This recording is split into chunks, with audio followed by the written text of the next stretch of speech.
Opština Plav zaista ima veliki potencijal kada je u pitanju razvoj poljoprivrede i razvoj turizma i mi smo danas nakon potpisivanja protokola o saradnji identifikovali dosta projekata koje ćemo podržati, prije svega iz oblasti poljoprivrede,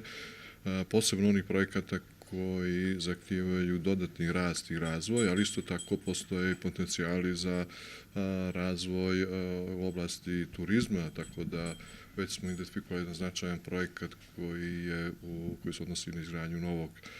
hotela. Za nas će to biti naravno inspiracija da u narednom periodu učinimo sve što je u našoj moći u saradnji sa opštinom da otvaramo nova radna mjesta. Sa ovim projektima koje smo danas identifikovali, to je negdje oko 20-25 novih radnih mjesta, što značajno predstavlja